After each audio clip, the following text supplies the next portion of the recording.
Hello and welcome back to Eurofootball Daily and our new look scout reports. With Tottenham Hotspur trophy cabinet looking painfully empty, we're looking at 5 ways to make their star-studded squad actually challenge for the title. This script was written by our very own Olivia Dodd. 5. Change their wage structure. First, let's tackle the most obvious, widely discussed problem, that is Daniel Levy's tight purse strings. Finishing the last 3 seasons in the top 3 would suggest that Tottenham are competing at the very top. But they are rarely considered as serious contenders, with Klopp's Red Army making the most of the noise of catching up to City this season, thanks to their busy transfer window. The development of White Hart Lane is set to cost Tottenham at least £800 million and has put them in a financially vulnerable position.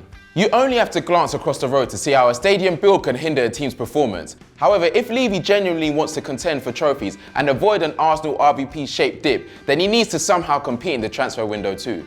In the summer, we witnessed Liverpool spend over £160 million to strengthen their squad. The year before saw champion City fork out £280 million.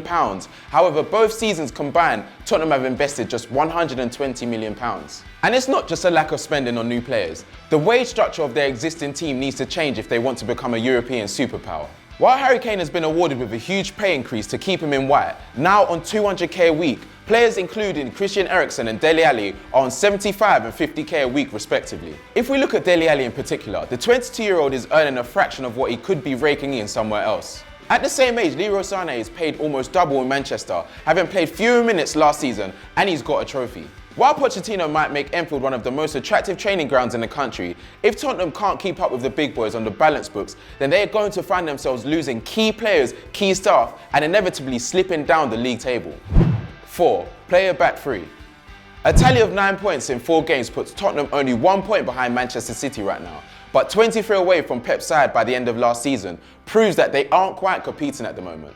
In total last season, Spurs conceded 36 goals, the 3rd lowest in the league, but almost 10 more than Guardiola's defence. The phrase goes that good attacks win games, while good defences win leagues, and a negative trajectory of the Spurs back line doesn't look trophy-worthy. An interesting article by StatsBomb highlighted how their defence form has been dropping since April, with 8 of their worst defensive displays coming in their last 11 games. Since April, they have allowed Lloris to face 67 shots. Only their neighbours conceded more with 74. Tottenham's 3-0 victory over Manchester United was flattering. They conceded more shots than ever before in Pochettino's reign, at 23.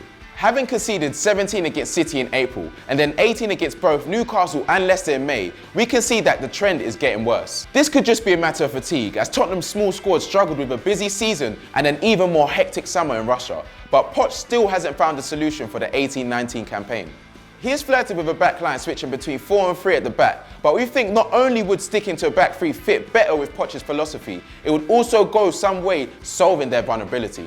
With opponents making over 100 passes in the right-hand side of their own half since the start of 2018, it's clear to see that this is their weak spot. This doesn't look great for Kieran Trippier, who's been the most consistent right-back, but it's a natural shortcoming using someone so offensive-minded in a back 4. When Kyle Walker headed for the Etihad, concerns of his replacement loomed large at White Hart Lane, but Trippier effectively filled his boots and became an efficient attacking outlet from the back. Last season, he averaged 1.6 key passes per 90, and he has started his campaign electrically, making 2.3 per match. So if Poch sticks to his guns and opts for a back 3, we would see Trippier switch into the wing-back role, where his attacking abilities can be more effective and less damaging to the rest of the squad, as Alderweireld has returned to the starting lineup and would slip into defence and cover the blind spot. We've seen the Argentinian play 3 at the back against Watford this season, but also opt for a conventional 4 at Old Trafford. If you ignore the scorelines, their formation was more effective defensively against Watford, who they limited to 3 shots on target. Obviously, Manchester United boast of more lethal attackers, but to let them have 23 opportunities has definitely raised flags, and maybe committing to the back 3 could curb this dangerous trend. 3. Dembele's replacement.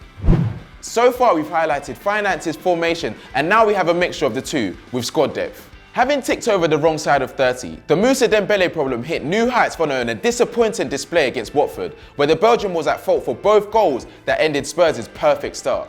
Clearly on his last Premier League legs, Dembele proved he can't play 2 games in 6 days after a promising display at Old Trafford in the previous game. Numerous news outlets are claiming that a deal to send him to Beijing is already in the pipeline, with his contract running out in the summer, and no extensions in place. An offer of £50 million is reported to be accepted in January, which is barely enough to contribute to a decent replacement. And this could cost Spurs massively, especially as the season progresses and games become more regular. More frustrating than anything, they should have seen this coming. Why weren't they in the market for the likes of Thiago Alcantara or Jorginho? Clearly the Italian was staying with Sarri, but it would have been a perfect addition to the sparkly new White Hart Lane, but they weren't even in the running.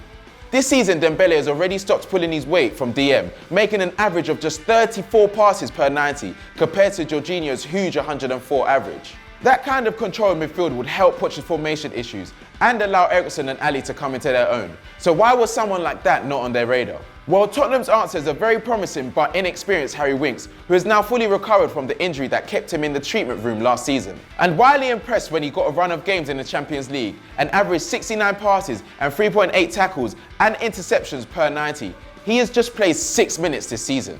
Winks is clearly Pochettino's backup plan, and now fully fit, surely they would be better off giving him some more minutes and start solving the Dembele problem before it becomes urgent.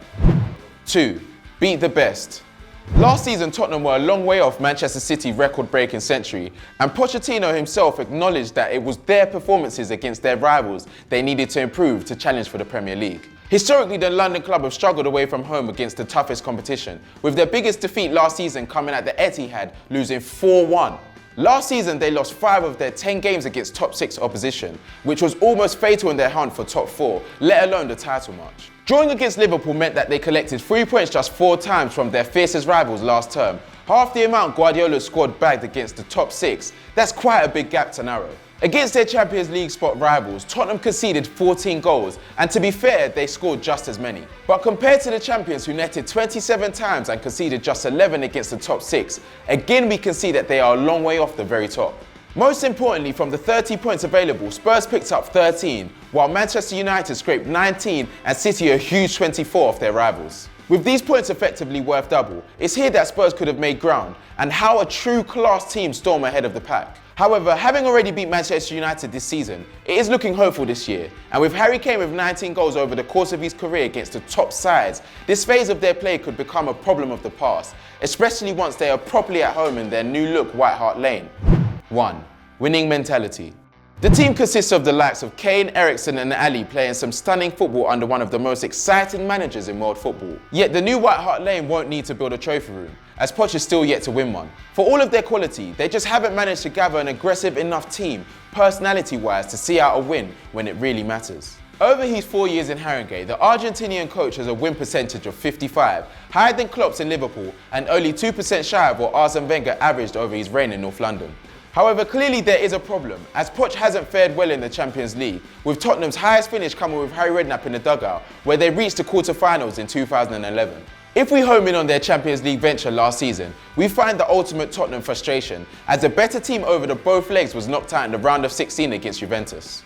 Naive and innocent, Spurs took the lead against Juve in Turin before letting in 2 goals in 10 minutes to throw away their win, despite that old lady not even registering a shot on target in the first 45 minutes, while Spurs racked up 23 in 90. A week later at Wembley, Tottenham fell apart again, except this time in 3 minutes, as Juventus won the tie thanks to stubbornness, nastiness and really just experience. In 11 European knockout fixtures, they've lost 6 of them and won just 3. Perhaps they just need time to develop the street smarts necessary at the top level. But last season spelled some worrying correlation for Spurs fans. They were knocked out of the Carabao Cup, Champions League and the FA Cup from winning positions. And we've seen this worrying lack of bottle creep back again this season, as a monumental 3-0 win at Old Trafford was followed by a disappointing defeat at Vicarage Road.